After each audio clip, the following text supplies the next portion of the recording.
आज मेरी कौम आपके सामने दो रास्ते हैं।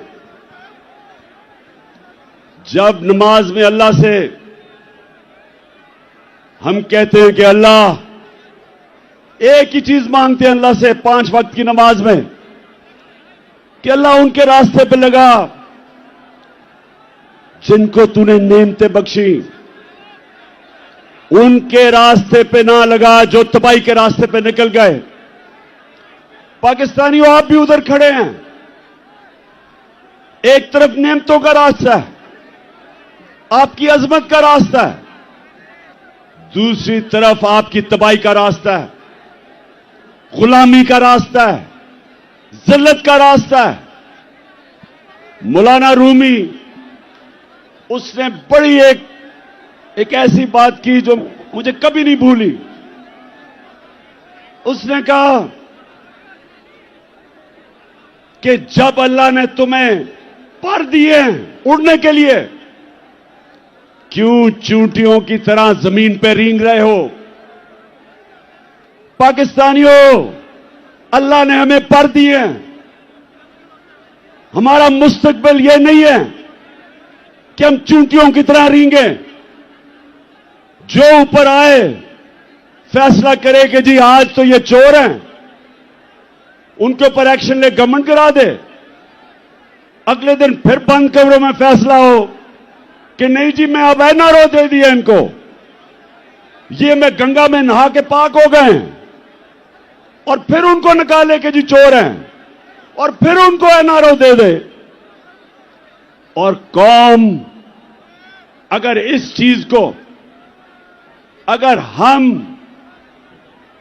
हम इन चीजों को, इस जुल्म को, इस नाइंसाफी को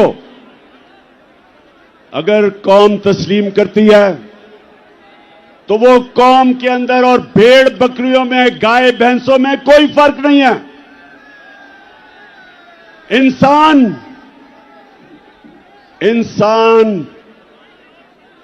इंसाफ मांगता है। इंसानी माशरे में और जानवरों के माशरे में फर्क ही एक है। इंसानों के माशरे में इंसाफ होता है, जानवरों के माशरे में ताकतवर की हुक्मरानी होती है।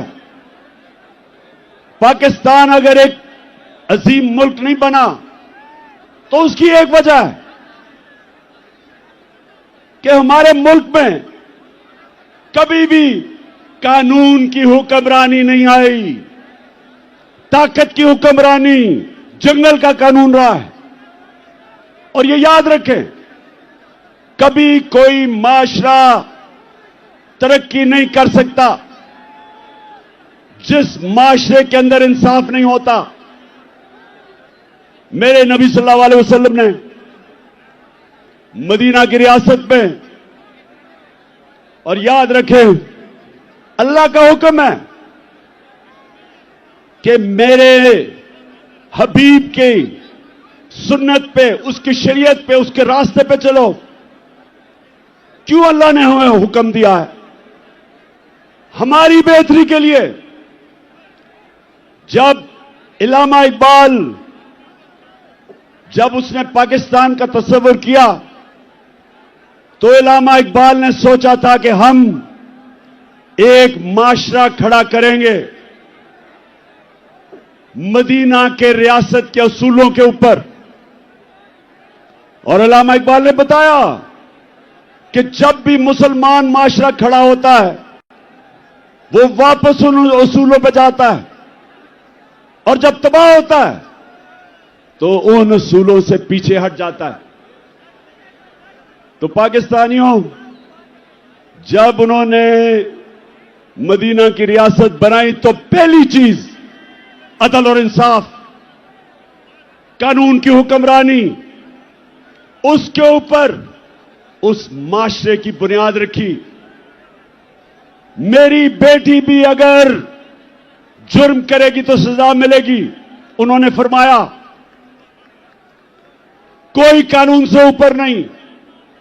और फिर बताया कि तुम्हारे से पहले बड़ी कौमें तबाह हुई, जो ताकतवर जब चोरी करता था, जुर्म करता था, उसको माशरा नहीं पकड़ता था, सिर्फ कमजोर को पकड़ता था।